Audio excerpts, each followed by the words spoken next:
Shalom jemaat yang dikasihi oleh Tuhan. Kita bersyukur kepada Tuhan atas anugerah dan kasih setianya dalam kehidupan kita. Hari ini kita diberikan kesempatan untuk datang kepada Tuhan di dalam ibadah minggu pada hari ini. Mari kita datang kepada Tuhan dan kita siapkan diri kita bersaat teduh.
Jemaat saya undang untuk bangkit berdiri. Kita akan menhabiskan ibadah kita pada saat ini. Pertolongan bagi kita di dalam kebaktian umum Minggu 31 Oktober 2021 adalah di dalam nama Allah pencipta langit dan bumi. Turunlah atas kita kasih karunia rahmat dan damai sejahtera dari Allah Bapa dan Tuhan kita Yesus Kristus serta Allah Roh Kudus. Amin. Firman Tuhan yang menuntun kita memasuki ibadah pada saat ini dari Roma 11 ayat 36 demikian. Sebab segala sesuatu adalah dari Dia dan oleh Dia dan kepada Dia. Bagi Dialah kemuliaan sampai selama-lamanya. Jemaat yang dikasihi Tuhan, sebagai umat ciptaan dan tebusan Tuhan, selayaknya lah kita datang kepada Tuhan untuk memuji dan menyembah Dia. Mari kita nyanyikan lagu Hai Semua Ciptaannya.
Dipersilahkan duduk, mari kita satu di dalam doa.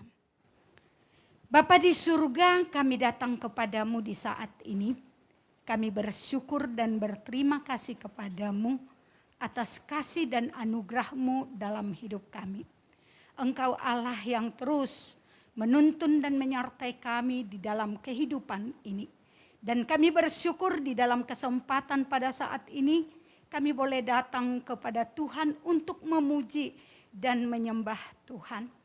Tuhan, Sebelum kami lebih jauh melangkah masuk di dalam ibadah ini, kami membuka diri kami di hadapan Tuhan. Engkau yang tahu dan melihat akan kehidupan kami hari demi hari. Dan Engkau melihat bagaimana kami dalam menjalani kehidupan. Seringkali Tuhan dalam kehidupan kami, apa yang kami pikirkan, apa yang kami inginkan, apa yang kami lakukan di dalam kehidupan kami, banyak ya Tuhan yang tidak seturut dengan kehendak-Mu. Seringkali ya Tuhan, apa yang Engkau inginkan bukan itu yang kami lakukan. Apa yang Engkau larang justru itu sering kami lakukan. Ya Tuhan, kami mengaku akan dosa kami di hadapan-Mu dan mohon Engkau sekali lagi berkenan menguduskan kami agar di dalam perjalanan kehidupan kami Tuhan sendiri sekali lagi menolong kami untuk kami boleh hidup memperkenankan hati Tuhan. Terima kasih ya Tuhan, kami serahkan setiap kami kepadamu, pimpinlah kami di dalam ibadah ini sehingga kami semakin mengerti lagi apa yang Tuhan ingin untuk kami lakukan dalam menjalani hidup ini menyenangkan hati Tuhan. Terima kasih ya Bapa, di dalam nama Tuhan Yesus kami berdoa. Amin. Kita akan membaca firman Tuhan dari Mazmur 119 ayat 153 sampai 160. Dan kita akan membacakan bagian ini secara bertanggapan. Lihatlah sengsaraku dan luputkanlah aku, sebab Taurat-Mu tidak kulupakan. Perjuangkanlah perkaraku dan tebuslah aku. Hidupkanlah aku sesuai dengan janji-Mu. Keselamatan menjauh dari orang-orang fasik, sebab ketetapan-ketetapan-Mu tidaklah mereka cari. Rahmat-Mu berlimpah, ya Tuhan. Hidupkanlah aku sesuai dengan hukum-hukum-Mu. Pengejar dan lawanku banyak, tetapi aku tidak menyimpang dari peringatan-peringatan-Mu. Melihat pengkhianat-pengkhianat, aku merasa jemu, karena mereka tidak berpegang pada janji-Mu. Lihatlah, betapa aku mencintai titah-titah-Mu, ya Tuhan. Hidupkanlah aku sesuai dengan kasih setia-Mu. Dasar firman-Mu adalah kebenaran dan segala hukum-hukum-Mu yang adil adalah untuk selama-lamanya. Saya undang kita semua bangkit berdiri. Kita akan mengucapkan pengakuan iman kita. Kita akan bersama-sama dengan gereja segala abad dan di segala tempat. Kita bersama-sama mengucapkan pengakuan iman berdasarkan pengakuan iman rasuli. Aku percaya kepada Allah, Bapa yang Maha Kuasa, Khalik langit dan bumi, dan kepada Yesus Kristus, Anaknya yang tunggal Tuhan kita, yang dikandung dari Roh Kudus, lahir dari anak darah Maria, yang menderita sengsara di bawah pemerintahan Pontius Pilatus, disalibkan, mati dan dikuburkan, turun ke dalam kerajaan maut. Pada hari yang ketiga, bangkit pula dari antara orang mati, naik ke surga, duduk di sebelah kanan Allah, Bapa yang Maha Kuasa, dan dari sana ia akan datang untuk menghakimi orang yang hidup dan yang mati. Aku percaya kepada Roh Kudus, gereja yang kudus dan am, persekutuan orang kudus, pengampunan dosa, kebangkitan tubuh, dan hidup yang kekal. Amin. Dipersilakan duduk kembali. Allah yang menyatakan kasih setia-Nya yang besar dengan mengampuni serta menerima kita menjadi anak-anak-Nya. Mari kita mengagungkan Dia, Allah yang senantiasa menyatakan kasih setia-Nya yang baru setiap hari. Besar setia-Mu.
Berikut ini kita akan mendengarkan pujian bagi Tuhan yang akan dipersembahkan oleh guru-guru agama dan rohaniwan gereja.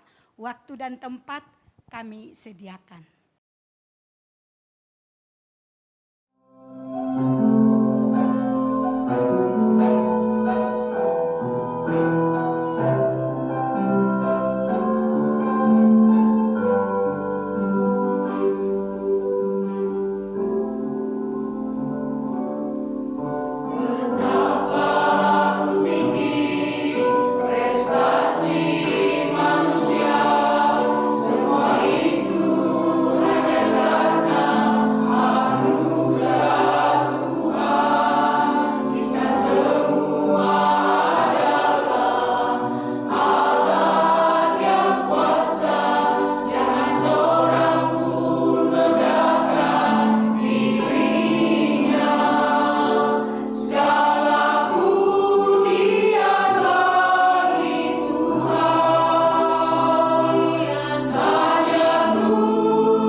Terima kasih untuk pujian yang disampaikan untuk Tuhan. Kiranya sungguh itu menjadi satu tekad kita dalam hidup kita, bahwa kita akan mengembalikan segala hormat bagi Tuhan. Berikut ini kita akan menyatakan syukur kita kepada Tuhan dengan memberikan persembahan bagi Tuhan. Persembahan yang dikumpulkan dapat ditransfer ke rekening gereja yang sudah ditampilkan di warta ataupun di layar perangkat yang Bapak Ibu sedang pakai saat ini. Kita akan memuji Tuhan, hitung berkat-Mu.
Saya undang kita semua bangkit berdiri, mari kita berdoa. Kami bersyukur kepadamu ya Tuhan, Allah yang mengasihi kami. Terima kasih di dalam kesempatan yang Tuhan anugerahkan bagi kami saat ini. Kami boleh membawa persembahan kami. Tuhan, ini persembahan kami yang kami telah kumpulkan. Kiranya Engkau berkenan menerima.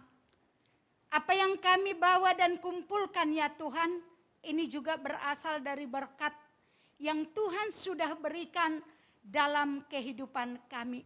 Dan kiranya Engkau terus mengajari kami Tuhan, di dalam kami boleh mempersembahkan persembahan kami, bukan sekedar rupiah demi rupiah, tetapi apa yang Tuhan inginkan.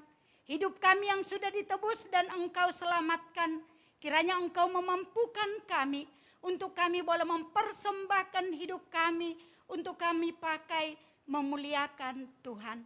Terima kasih ya Bapa. Dan di saat ini juga kami terus berdoa, menyerahkan kehidupan kami ke dalam tangan Tuhan. Kiranya Engkau sendiri juga Tuhan membimbing kami di dalam perjalanan kehidupan keseharian kami. Engkau melihat jemaat-Mu di tengah-tengah situasi bangsa kami yang dilanda pandemik saat ini ya Tuhan. Engkau melihat akan pergumulan-pergumulan yang dialami oleh jemaat-Mu. Tuhan, kami berdoa, biar kiranya Engkau yang terus memberikan pertolongan-Mu bagi jemaat-Mu Tuhan, yang bergumul di dalam perekonomian, usaha, pekerjaan. Ya Bapa, biar kiranya Engkau sendiri juga yang menolong akan anak-anak-Mu di dalam pergumulan akan perekonomian ini. Bawa kami Tuhan untuk boleh melihat apa yang Tuhan sediakan saat ini. Sekalipun mungkin tidak semelimpah dari yang sebelum-sebelumnya, tapi biarlah kami boleh melihat ini, bagaimana tangan Tuhan yang terus memeliharakan kehidupan kami dan terus bersyukur kepada Tuhan yang tidak pernah meninggalkan setiap umat-Mu.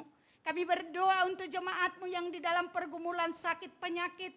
Kami memohon ya Tuhan, Engkau berbelas kasihan kepada mereka. Dan biarlah kiranya Engkau hadir di dalam pembaringan mereka yang terbaring lemah. Dan biarlah ya Tuhan, Engkau menyatakan kehadiran-Mu dan kasih-Mu atas mereka. Terkhusus saat ini kami masih terus berdoa menyerahkan Ibu Kemin.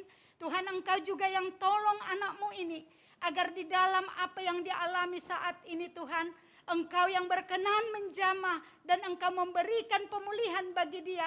Dan yang terutama ya Tuhan, hatinya yang mengenal Engkau, Allah yang mengasihi dia, sehingga di dalam berbagai situasi pengalaman yang sakit yang dia rasakan, dia sungguh-sungguh boleh berseru kepada Tuhan. Dan bagaimana dia merasakan mengalami Tuhan yang terus menolong dan menopang dia. Terima kasih ya Bapa, kami juga berdoa menyerahkan jemaat-Mu di dalam pergumulan relasi satu dengan yang lain di tengah-tengah keluarga. Mohon Engkau sendiri juga yang hadir dan menolong. Terima kasih ya Bapa, kami yakin dan percaya Engkau Allah kami yang begitu mengasihi kami.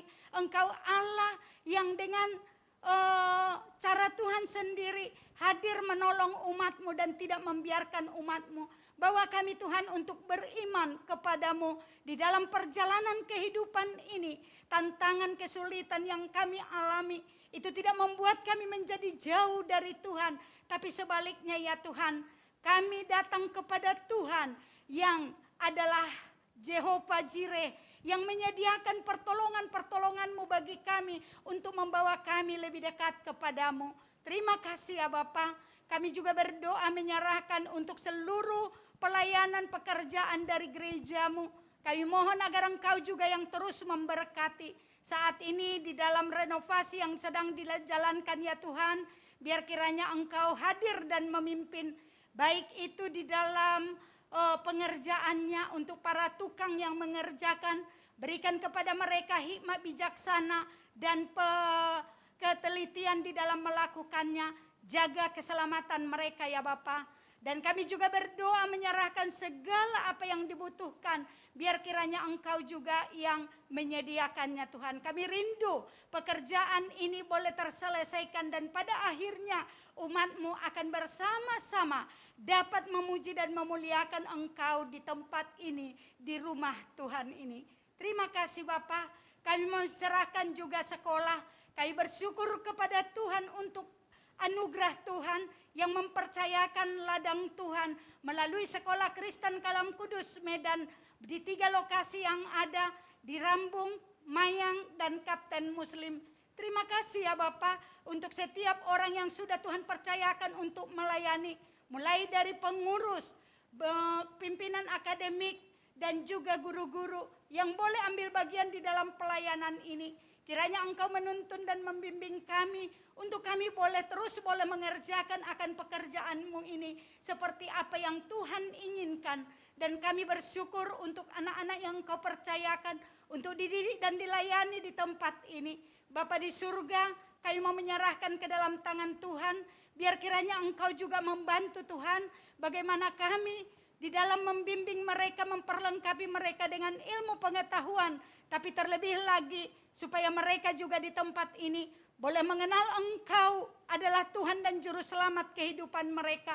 Oleh sebab itu Tuhan berkaryalah di dalam dan melalui kami dengan cara-Mu ya Tuhan. Sehingga anak-anak yang saat ini dididik di tempat ini dan dilayani dengan anugerah-Mu, mereka satu persatu Engkau bawa kepadamu. Terima kasih ya Bapa, kami puji kami muliakan Engkau. Di dalam nama Tuhan Yesus Juru Selamat kami yang hidup, kami berdoa dan mengucap syukur. Amin. Jemaat dipersilahkan duduk kembali. Berikut ini kita akan mendengarkan firman Tuhan dan kita mempersiapkan diri untuk mendengarkan firman Tuhan. Kita memuji Tuhan bagi Dia.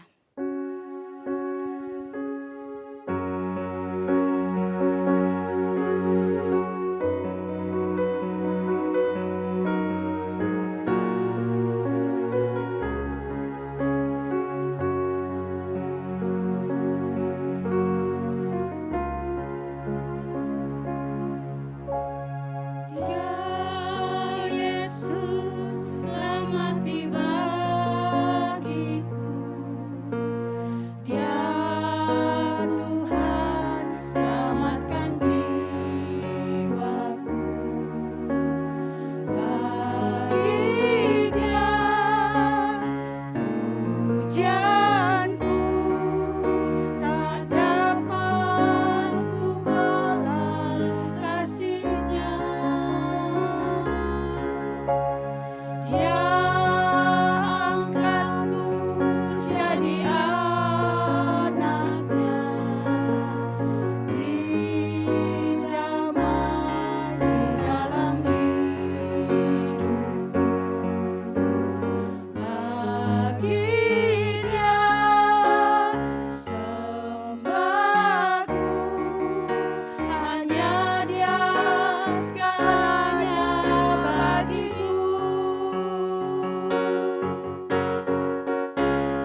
Kini tiba saatnya bagi kita untuk merenungkan firman Tuhan.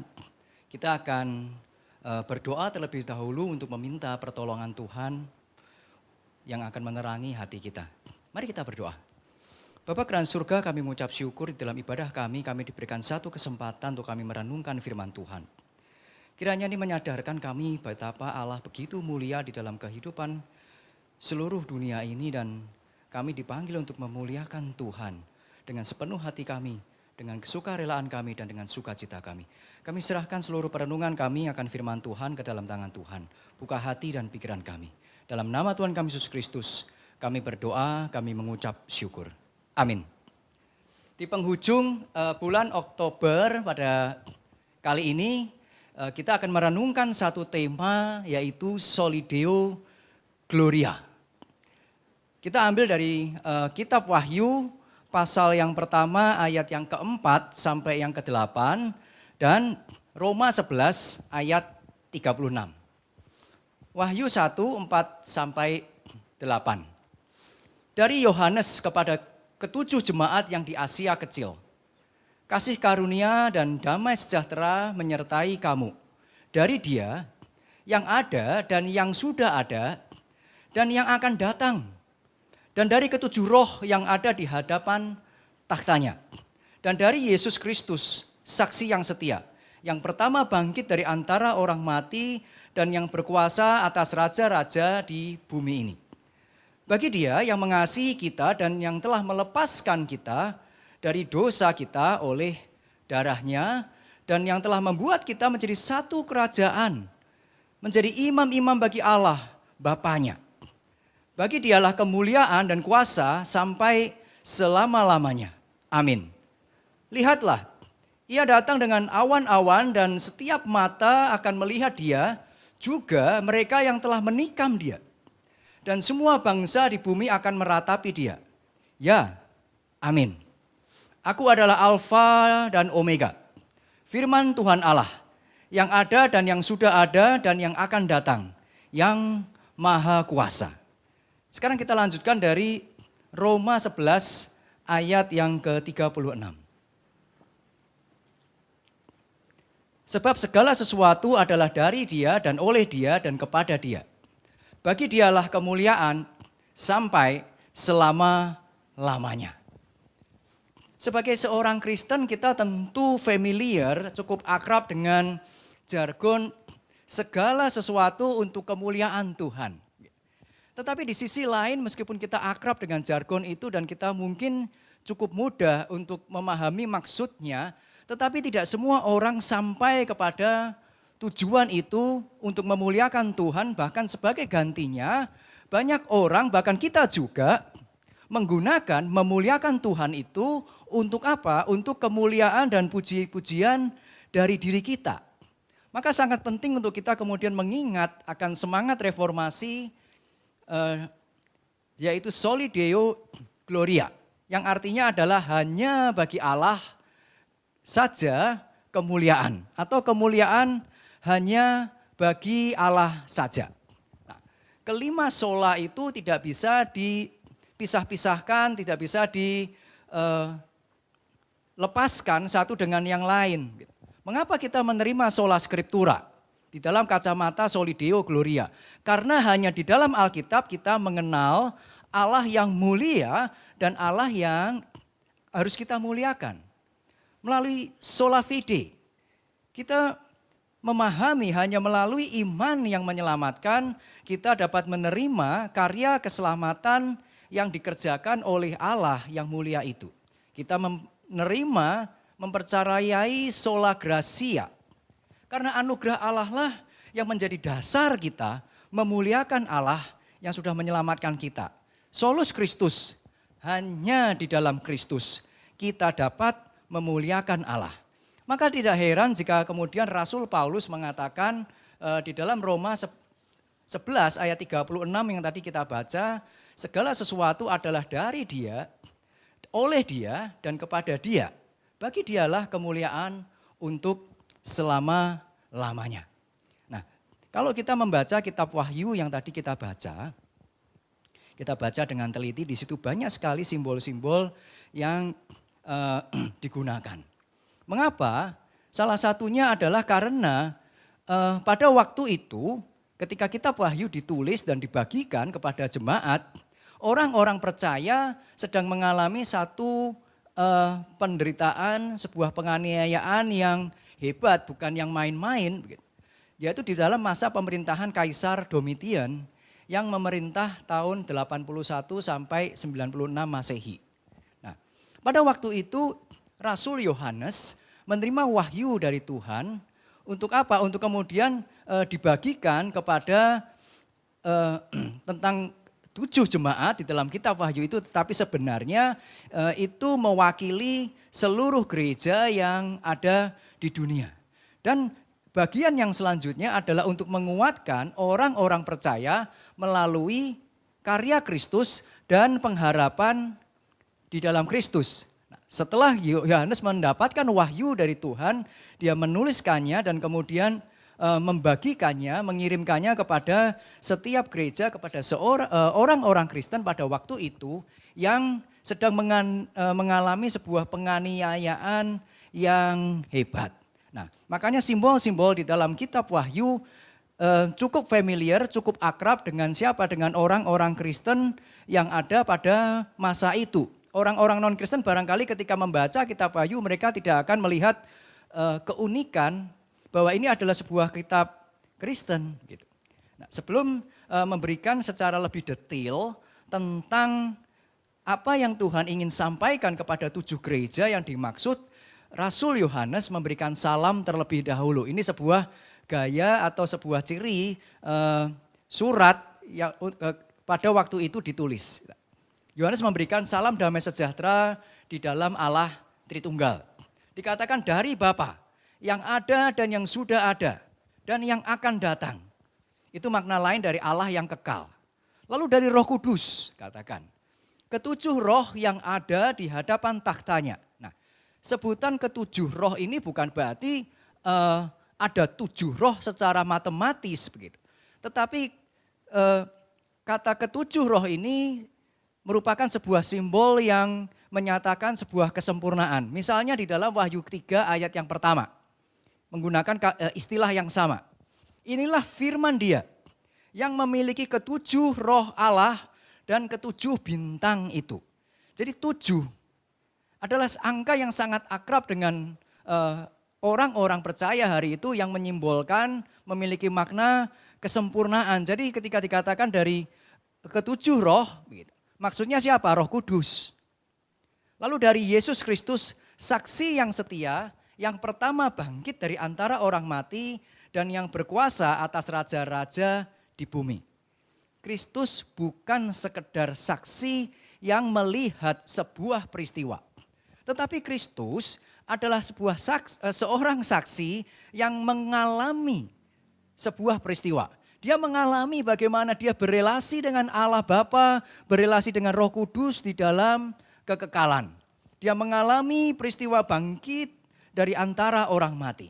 Nah, jemaat Tuhan yang sedang mengalami berbagai macam penganiayaan hari itu, kesulitan hidup, penderitaan, dia dikejar-kejar dan dibunuh, diingatkan kembali bahwa apa? Allah Tritunggal tetap bekerja di dalam dunia meskipun mereka semua mengalami penderitaan oleh apa? Oleh karena iman mereka.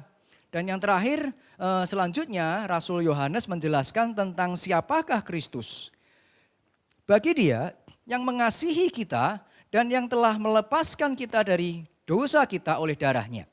Dan yang telah membuat kita menjadi suatu kerajaan, menjadi imam-imam bagi Allah Bapanya. Bagi Dialah kemuliaan dan kuasa sampai selama-lamanya. Jadi Yohanes ingin menekankan kemuliaan Kristus yang menjadi dasar dan pengharapan bagi setiap orang yang menderita pada masa itu. Di tengah-tengah sebuah kesulitan yang luar biasa pada masa itu. Orang-orang percaya diingatkan bagaimana kasih Allah itu telah berinkarnasi dan menebus orang-orang yang percaya dari dosa. Nah, ketika Tuhan Yesus datang ke dunia, Dia hidup di dunia. Dia bukan hidup sebagai seorang raja yang hanya sekedar duduk-duduk, enak-enakan, begitu berpesta pora, menjalani segala macam kesenangan di dunia. Enggak. Tetapi Tuhan Yesus ketika dia datang ke dunia, dia justru mengambil rupa seorang hamba dan masuk di dalam kehidupan sehari-hari, kehidupan masyarakat, kehidupan manusia yang mengalami kesulitan, yang bergumul dengan penderitaan oleh karena dosa. Maka tidak heran ketika Ibrani 4 ayat 15 mengatakan sebab imam besar yang kita punya bukan imam besar yang tidak dapat merasakan kelemahan-kelemahan kita. Sebaliknya sama dengan kita. Dia telah dicobai hanya tidak berdosa. Yesus pernah masuk ke dalam penderitaan. Dia berpuasa 40 hari 40 malam di padang gurun dan kemudian dicobai oleh iblis. Tetapi di dalam pencobaan itu dia tidak berdosa. Selama hidupnya Tuhan Yesus berkeliling dari satu tempat ke tempat yang lain, melihat penderitaan, merasakan penderitaan dari orang-orang sekelilingnya. Ketika Lazarus mati misalnya, dia merasakan kesedihan sama seperti sanak saudaranya yang mengalami kesedihan yang ditinggalkan oleh orang yang dicintainya, dan dia menjadi solusi atas penderitaan itu. Yesus ketika dia menderita, mengalami kesulitan, dicobai di dalam kehidupannya, dia tidak meletakkan dirinya sebagai seorang korban dari keadaan. Dan kemudian meminta belas kasihan kepada orang-orang yang di sekitarnya dan mengatakan, aku ini loh enggak punya tempat untuk meletakkan kepala, padahal serigala punya liang, saya enggak punya, saya dicobai oleh orang, ayo layani dong saya ini menderita loh. Dia enggak demikian. Tetapi ketika dia hidup di dalam penderitaan sebagai manusia itu, dia tetap melayani Bapanya yang di surga. Meskipun kehidupannya bukan sebuah kehidupan yang mudah. Inilah sebuah kehidupan yang memuliakan Tuhan. Yohanes kemudian mengingatkan kembali di dalam Wahyu 1 ayat 6 yang tadi kita baca, menjadikan kita suatu kerajaan, menjadi imam-imam bagi Allah Bapanya. Imam di dalam perjanjian lama memiliki fungsi dan tugas untuk membawa membawa umat Allah kepada Tuhan.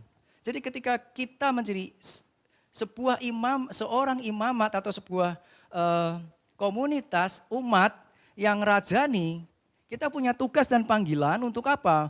Menghantar orang menjadi saksi agar orang-orang di sekitar kita menerima Kristus, mengenal Tuhan.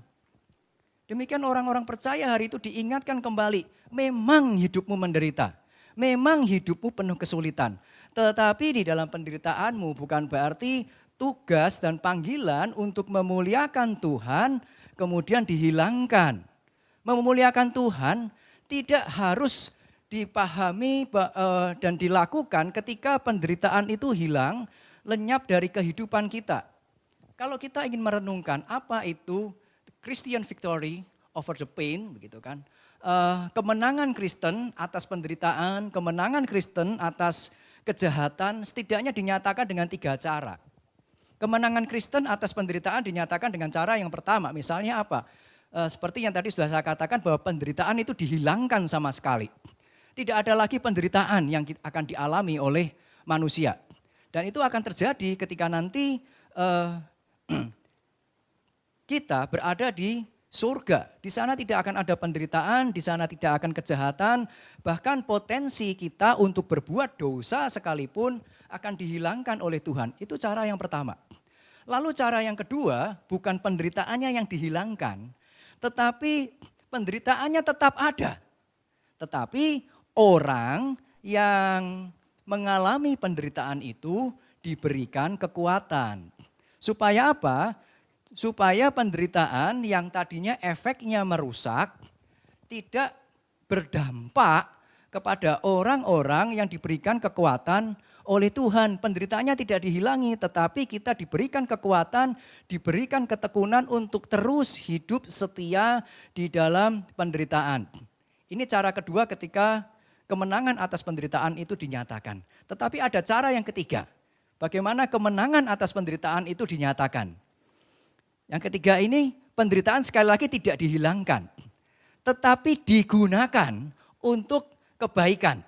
Penderitaan yang seharusnya merusak, membawa keburukan, kini diubahkan, bukan penderitaannya dihilangkan, tetap ada, tetapi digunakan bahkan menjadi alasan untuk apa? Untuk sebuah kebaikan, untuk sebuah sukacita.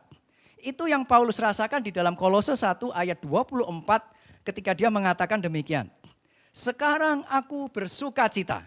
Bersukacita karena apa?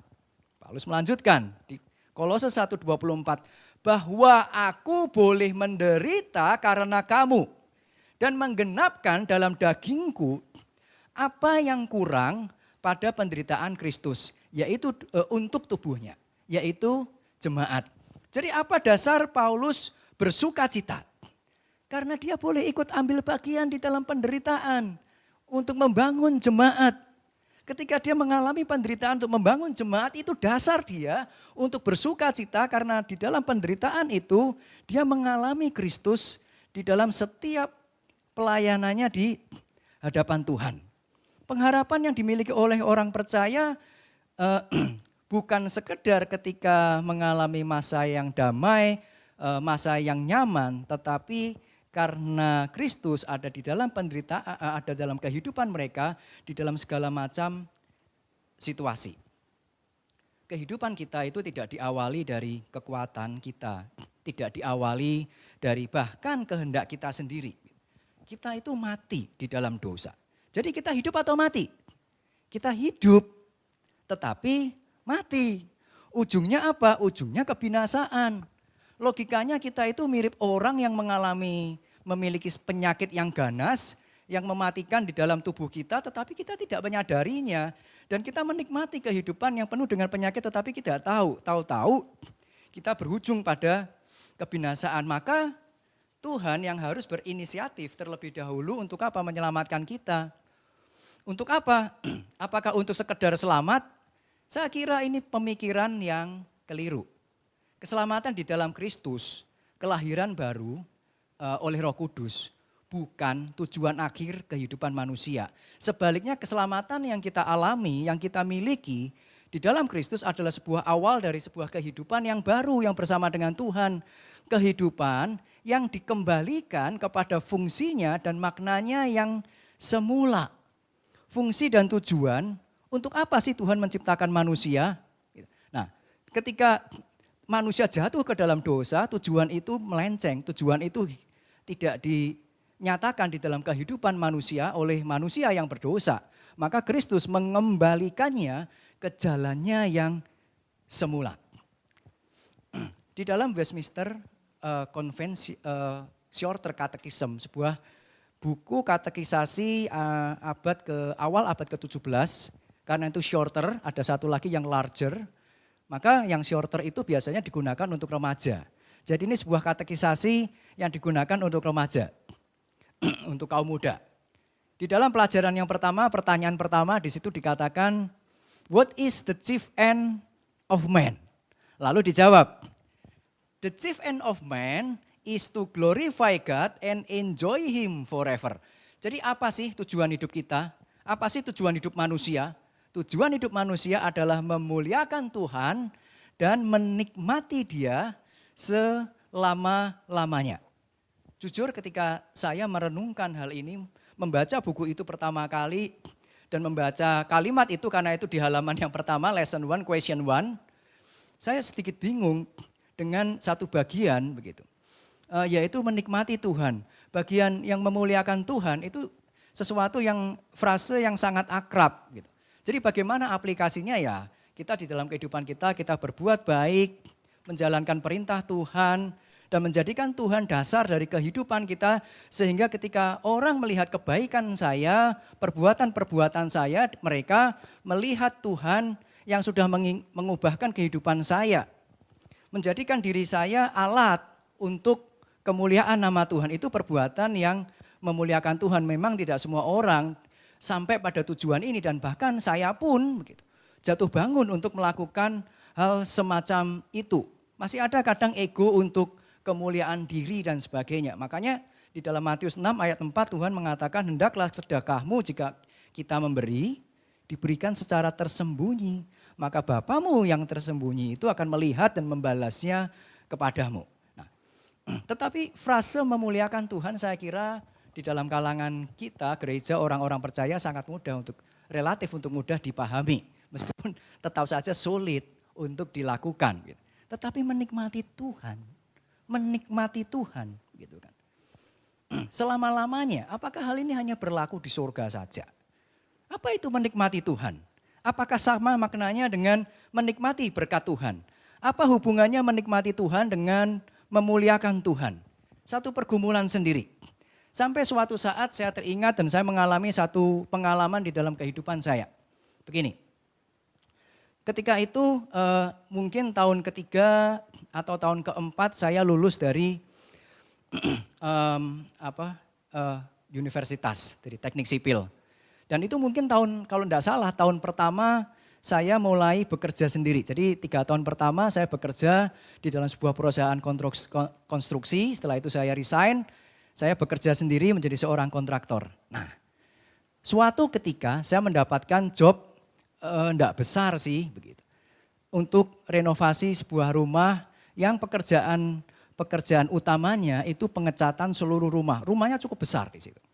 Dan kalau saya hitung satu proyek itu, keuntungannya saya tidak lagi mendapatkan support dari orang tua secara finansial hari itu. Jadi ketika saya hitung keuntungan dari proyek itu, kalau untung tentunya, kurang lebih itu bisa menutupi biaya hidup saya selama kurang lebih 2 bulan. Nah, jadi saya bersuka cita dapat kesempatan itu. Terlebih lagi ownernya, klien saya mengatakan demikian, terus terang ada 1 orang lagi yang memberikan penawaran. Jadi ada 2 dengan kamu. Tapi kalau harganya sama, semuanya sama, saya akan kasih ke kamu. Gitu kan. Jadi anginnya lebih ke arah saya ini. Saya tidak tahu mengapa alasan dia berkata demikian. Mungkin karena saya kelihatan seperti orang baik, atau di sisi lain saya kelihatan seperti orang yang perlu dibelas kasihani barangkali. Nah, lalu dia berikan penawaran dari kompetitor saya. Jadi saya bisa lihat harganya saya bisa lihat segala sesuatu yang dia tawarkan ke klien saya. Saya enggak minta, dia yang kasih. Itu hak dari owner untuk memberikan ke saya. Dan ternyata harganya memang sama, yang beda itu cuman di ratusan ribunya, tetapi di bagian jutaannya itu sama. Yang membedakan, yang paling besar yang membedakan adalah pengecatannya. Jadi kualitas cat yang kompetitor saya pakai itu istilahnya kualitas yang pertama. Sedangkan saya pakai kualitas yang kedua. Keduanya sebenarnya satu pabrik, begitu kan. Jadi biasa itu pabrik cat, satu pabrik mengeluarkan 2 merek. Gitu. Yang satu KW1, yang satu mungkin KW2-nya. Nah saya pakai KW2-nya, dia pakai KW1-nya, tapi harganya sama. Lalu dia bilang begini, kalau kamu dengan harga yang sama bisa mengecat pakai cat yang kualitas A itu, karena bedanya kelihatannya cuma di situ saya kasih ke kamu. Gitu. Tapi saya bingung bagaimana bisa dengan harga kualitas B saya harus mengecat dengan kualitas A yang kalau menurut saya harganya seharusnya 1,5 kali lipat dari cat kualitas B. Lalu saya bilang ke dia, oke deh, saya pikirkan dulu, saya hitung ulang apakah saya bisa melakukannya. Lalu saya tanya ke beberapa teman kontraktor dan ke beberapa mandor cat. Bagaimana dengan harga sekitar 15.000, 17.000 per meter persegi. Saya dapat menggunakan kualitas cat kelas A karena itu seharusnya harganya sekitar 25.000 hari itu kalau tidak salah. Saya tanya ke beberapa teman, ke beberapa mandor cat, jawabannya sama ternyata. Bisa Pak. Harga segitu pakai kualitas itu bisa. Nah, caranya bagaimana? Mungkin saya yang kurang pengalaman. Lalu beberapa orang itu memberikan nasihat yang relatif sama. Dia bilang begini caranya Pak. Bapak beli ember cat kualitas A. Tapi embernya saja. Lalu Bapak beli cat kualitas B. Nah, lalu Bapak tuangkan itu cat kualitas B ke ember kualitas A. Terus tutup. Nah segelnya bagaimana? Nanti saya kasih tahu tempatnya Pak yang bisa menyegel itu. Jadi itu caranya. Jadi yang dibawa proyek adalah kelihatannya kualitas A, padahal isinya adalah kualitas B. Pertanyaannya adalah apakah saya akan lakukan hal semacam itu. Saya katakan kemudian kepada owner itu, saya katakan maaf saya tidak bisa. Dan saya kehilangan pekerjaan yang menutup biaya hidup selama 2 bulan. Tetapi di satu sisi ada satu sedikit sukacita bahwa saya boleh untuk jujur di dalam pekerjaan saya. Tetapi ternyata pergumulan yang sesungguhnya belum tiba. 1 minggu kemudian saya lewati rumah yang tadi itu. Di sana saya melihat ada tukang-tukang yang sudah mulai mengerjakan pekerjaan pengecatan itu dan sebagainya. Saya lewat, saya lihat itu sudah mulai dikerjakan, artinya sudah diberikan kepada kompetitor saya. Dan apa yang saya rasakan, saya kadang merasa menyesal. Kenapa ya dulu enggak saya ambil? 2 bulan loh. Gitu. Kenapa ya kok enggak saya akalin aja.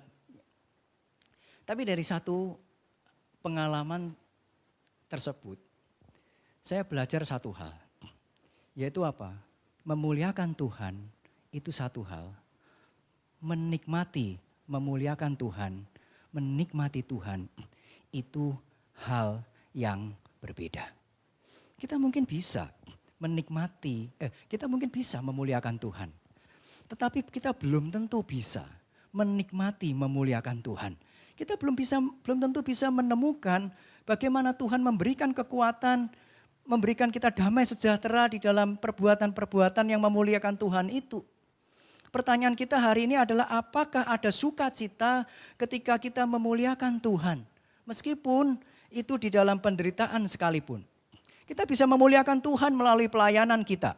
Kita bisa memuliakan Tuhan melalui perbuatan-perbuatan baik kita. Tetapi ketika perbuatan baik itu merugikan kita, ketika pelayanan itu menyusahkan kita tidak mendapatkan keuntungan dari pelayanan itu, apakah kita masih bersukacita untuk tetap melayani Tuhan? Atau sebaliknya kita menutupinya dengan cara apa? Kalau gitu saya cari pelayanan lain lah yang membuat saya bisa bersukacita, cari pelayanan lain lah yang membuat saya bisa senang. Jadi ada kalanya kita sedang menjebak diri kita untuk melayani kesenangan diri dibanding apa? Dibanding ketaatan kepada Allah. Orang-orang Kristen pada zaman Rasul Yohanes memberikan surat atau kitab Wahyu adalah orang-orang Kristen yang sekali lagi mengalami penderitaan. Dan ketika mereka menerima kitab Wahyu itu dan membacanya, tidak ada janji dari Tuhan pada waktu itu dengan segera bahwa penderitaan mereka akan dicabut. Bahwa kondisinya akan dirubah. Bahwa Kaisar Domitian akan dimatikan dan digantikan oleh seorang Kaisar Roma yang luar biasa baiknya. Tetapi justru di dalam satu tema yang penting di dalam kitab Wahyu adalah kalimat atau frase barang siapa menang. Ketika Yohanes berbicara langit dan bumi yang baru, Yohanes juga menuliskan barang siapa menang, ia akan memperoleh semuanya ini. Dan aku akan menjadi Allahnya dan ia akan menjadi anakku. Jadi apa berkat terbesar ketika kita menang? Kita menjadi umat Allah yang sempurna. Jadi di dalam kondisi yang menekan itu, umat Tuhan, orang-orang percaya dipanggil untuk tetap melayani satu dengan yang lain. Hingga pada akhir kehidupan mereka, entah mereka diakhiri dengan cara seperti apa. Entah mereka dibunuh, entah mereka dijadikan aduan singa, atau mungkin mereka lolos dan mati tua. Ada 2 hal yang harus kita perhatikan ketika kita menikmati Tuhan atau ketika kita memuliakan Tuhan. Yang pertama adalah di dalam ujian kita menikmati Tuhan, kita menikmati pemberian Tuhan yang tanda kutip tentu terbatas. Jadi jangan dikira meskipun Tuhan itu sangat kaya, dia bisa memberikan sesuatu yang sangat tidak terbatas kepada kita. Tetapi ada kalanya Tuhan memberikan kepada kita sesuatu yang terbatas dan sesuatu yang yang tidak sesuai dengan selera kita. Saya kasih sebuah ilustrasi. Suatu ketika, anggaplah saya punya 2 orang anak. Lalu untuk keperluan mereka studi online, saya berikan kepada mereka 2 buah HP yang sama. Tapi karena keterbatasan ekonomi yang saya punya, apalagi saya harus membeli 2 buah HP sekaligus, saya memberikan HP yang mungkin tidak mahal, tetapi cukup untuk mereka berkomunikasi, untuk mereka sekolah secara online dan sebagainya. Tapi bukan HP yang terbagus, yang membuat orang kalau pegang itu bisa bangga begitu. Nah, saya berikan kepada 2 orang anak saya. Anak saya yang pertama melihat HP itu dia langsung ngomel dia, berkeluh. Aduh HP kok cuman kayak begini sih, cuman bisa dibuat online, sekolah online, pokoknya bisa Meet, bisa Zoom, bisa cari Google, enggak bisa HP yang canggih sedikit kalau gimana begitu. Dia menerima dengan ngomel begitu, dengan berkeluh kesah, tetapi menggunakan sesuai dengan maksud saya untuk memberikan HP itu. Lalu anak saya yang kedua saya berikan HP yang sama dan dia tersenyum, dia bersuka cita, dia berterima kasih kepada saya yang sudah bersusah payah membelikan HP itu kepada dia. Kalau kita menjadi seorang ayah, mana yang lebih menyukakan hati kita? Anak pertama yang menerima HP dari saya dan menggunakan sesuai dengan apa yang saya inginkan, tetapi berkeluh kesah, atau anak kedua yang menerima HP dari saya, menggunakan dengan baik juga sama seperti anak yang pertama, cuma bedanya dia bersuka cita. Bukan, kita tentu akan lebih memilih untuk perasaan kita senang, sukacita melihat anak kita yang kedua. Mengapa? Apakah karena dia menggunakan HP-nya dengan baik? Enggak, anak yang pertama juga menggunakan HP-nya dengan baik. Bedanya di mana? Bedanya yang satu bersuka cita atas segala yang saya berikan kepada dia. Seringkali Tuhan itu tidak memberikan sesuatu yang sesuai dengan apa yang kita mau. Seringkali di bayangan kita, apa sih itu berkat Tuhan? Apa sih itu ketika Tuhan mengabulkan doa saya? Yaitu saya menerima apa yang saya mau. Apa itu berkat Tuhan? Karena saya menerima apa yang menyukakan hati saya. Tetapi seringkali Tuhan, ada kalanya Tuhan tidak melakukan hal yang demikian. Dia memberikan kita sesuatu yang berbeda dari apa yang kita konsepkan, apa yang kita mau, tetapi saya yakin dan percaya itu adalah sesuatu yang kita butuhkan. Ketika Tuhan memberikan sesuai dengan apa yang dia rencanakan, apa yang dia mau dan itu berbeda dengan selera kita, masihkah kita menikmatinya? Lalu ujian yang kedua dari menikmati Tuhan adalah kita seringkali menikmati pemberian lebih dari pemberinya. Saya berikan kembali satu ilustrasi. Di tahun 2020 yang lalu bulan Agustus, saya ingat betul tepatnya 17 Agustus 2020. Evans masuk rumah sakit karena apa? Karena demam berdarah. Nah, setiap malam sehari 2 kali saya jenguk dia pagi sore begitu.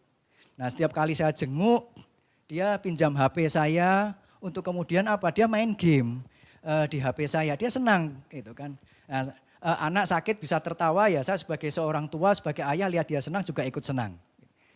Tapi ketika jam besuk habis, saya akan pulang ke rumah. Gitu kan. Istri saya yang tinggal menemani dia. Lalu saya minta HP-nya. Gitu. Dedi mau pulang. Gitu. Lalu Evans bilang, Dedi jangan pulang, Dedi di sini saja. Gitu kan. Sejenak memang ada rasa senang. Gitu kan. Anak saya menginginkan saya tinggal, tapi kemudian saya tanya kepada anak saya itu, kalau misalnya HP-nya saya tinggal, kamu boleh bawa HP-nya dan Dedi pulang, saya pulang gimana? Bilang, enggak apa-apa, boleh, begitu, yang penting HP-nya ada. Jadi kenapa dia menginginkan saya untuk tetap berada di situ? Apakah karena kehadiran saya? Bukan. Yang dia inginkan HP-nya. Itu seringkali wajah dan potret kita. Dan ketika saya rada jengkel melihat situasi itu saya kemudian mengingat demikian pula relasi saya dengan Tuhan. Apa yang saya suka? Pemberian. Saya lebih mencintai berkat-berkat Tuhan daripada Tuhan. Seringkali kita mungkin tidak terlalu peduli Tuhan itu siapa, apa yang dia kehendaki. Yang penting adalah dia memberkati saya dan menyenangkan hati saya. Ujian untuk menikmati Tuhan adalah ketika kita lebih mencintai pemberian daripada pemberinya. Pemberian Tuhan, berkat Tuhan adalah satu alat untuk kita mengenal Tuhan. Tetapi seringkali kita hanya sampai pada pemberian-pemberian. Mengapa dia baik? Karena dia memberikan sesuatu yang menyenangkan saya. Saya yakin Tuhan menginginkan hal yang sama. Menginginkan kita memuliakan dia, menginginkan kita bersuka cita atas segala sesuatu yang dia sediakan bagi kita. Meskipun itu mungkin sesuatu yang dianggap oleh manusia kurang enak, kurang nyaman sekalipun. Dan ketika kita menerima apa yang dia berikan kepada kita, apapun itu, kita mengenal dia di balik pemberian-pemberian itu. Kita mengenal hikmatnya yang menuntun kita hari lepas hari. Kita mengenal kuasanya yang mengubahkan kehidupan kita. Jadi bagaimana kita memuliakan Tuhan? Dengan semakin maksimal kita memuliakan Tuhan. Ketika kita bersuka cita di dalam Tuhan, maka kita makin maksimal memuliakan Tuhan. Kita tidak bisa memuliakan Tuhan hanya sekedar dengan perbuatan kita. Tetapi kita juga diminta untuk menikmati Dia. Menikmati untuk ketika kita membayar harga memuliakan Tuhan. Ketika kita menikmati hidup di dalam kesulitan sekalipun, tetapi di situ ada Tuhan. Kehidupan kita tidak dimulai dari diri kita.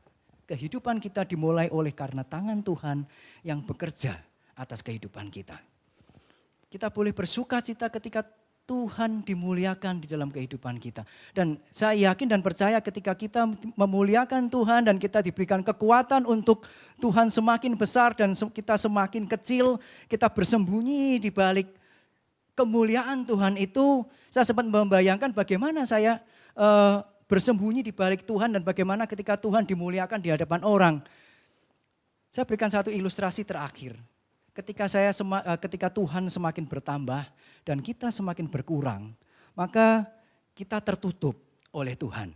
Tetapi ketika kita tertutup oleh Tuhan, bagaimana ketika Tuhan dibayangkan sebagai sosok jasmani, kira-kira bagaimana gesturnya? Apakah ketika Tuhan menghadap orang banyak, menerima kemuliaan, menghadapkan wajahnya kepada orang banyak dan kita tersembunyi di balik punggungnya dia? Saya yakin dan percaya tidak. Ketika kita memuliakan Tuhan dan Tuhan dimuliakan, kita tersembunyi di situ, Tuhan bukan sedang memunggungi kita. Tetapi sebaliknya, ketika kita tersembunyi di balik kemuliaan Tuhan itu, Tuhan yang menghadapkan wajahnya kepada kita. Tuhan yang menyinari kita dengan wajahnya dan memberi kita damai sejahtera. Ketika kita tersembunyi, bukan kita melihat punggung Tuhan. Ketika kita tersembunyi, justru kita melihat wajah Tuhan dan kita menikmati Dia. Orang yang memuliakan Tuhan lebih menikmati Tuhan dibanding orang yang melihat kemuliaan Tuhan melalui reflektor, yaitu diri kita. Mari kita menjadikan hidup kita sebagai sebuah doksologi. Puji-pujian bagi kemuliaan Allah yang sudah menebus dan mengubah kehidupan kita. Sebab segala sesuatu adalah dari Dia dan oleh Dia dan bagi Dia. Dan bagi Dialah kemuliaan untuk selama-lamanya. Soli Deo Gloria. Amin. Mari kita berdoa. Bapa Kerajaan Surga yang mulia, kami mengucap syukur untuk perenungan kami pada hari ini. Seringkali kami menjadi anak-anak Tuhan yang berusaha memuliakan Tuhan dengan perbuatan-perbuatan kami. Meskipun seringkali kami gagal di dalam perbuatan-perbuatan kami yang memuliakan Tuhan. Kami merampas kemuliaan Tuhan, kami menggantinya dengan kemuliaan diri. Tapi ajar kami untuk Kami tulus memuliakan Tuhan dan terlebih lagi ajar kami untuk menikmati Engkau di dalam kehidupan kami. Menikmati memuliakan Tuhan, menikmati bersekutu di dalam Tuhan meskipun di tengah kesulitan pelayanan kami, di tengah kesulitan ekonomi kami, di tengah kesulitan kehidupan rumah tangga kami dan sebagainya. Tetapi ajar kami Tuhan bukan menjadi anak-anak Tuhan yang merasa menjadi korban dari keadaan. Tetapi berikan kami kekuatan untuk kami menjadi anak-anak Tuhan yang tetap bersinar, tetap memuliakan Tuhan. Meskipun kami mengalami kesulitan dan penderitaan, baik di dalam pelayanan, baik di dalam kehidupan kami sehari-hari, baik di dalam kehidupan rumah tangga kami. Karena kami boleh menjadi anak-anak Tuhan yang menjadi berkat bagi orang lain. Kami serahkan seluruh kehidupan kami selanjutnya ke dalam tangan Tuhan. Dalam nama Tuhan kami Yesus Kristus, kami berdoa, kami mengucap syukur. Amin. Bapak Ibu jemaat yang dikasihi oleh Tuhan, mari kita bangkit berdiri. Kita kembalikan seluruh ibadah kita dan seluruh kehidupan kita untuk semata-mata kemuliaan nama Tuhan. Kita akan nyanyikan doksologi.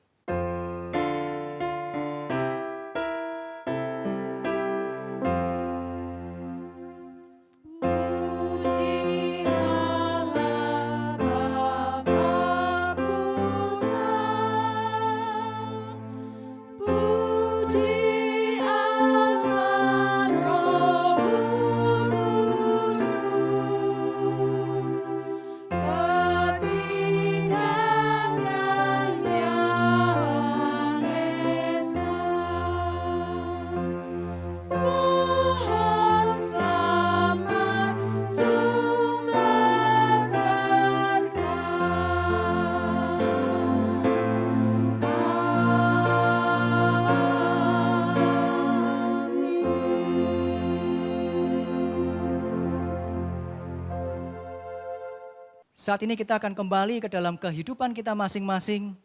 Mari kita menjadi anak-anak Tuhan yang menyadari bagaimana kita sudah dipanggil dan ditebus oleh darahnya agar kita memuliakan Tuhan dan menikmati Dia selama-lamanya di dalam segala kondisi kehidupan kita. Baik itu kondisi yang menyenangkan maupun kondisi yang sulit sekalipun. Mari kita pulang dengan membawa berkat yang daripada Tuhan. Tuhan memberkati kita dan melindungi kita. Tuhan menyinari kita dengan wajahnya dan memberi kita kasih karunia. Tuhan menghadapkan wajahnya kepada kita dan memberi kita damai sejahtera hari ini dan sampai selama-lamanya. Amin.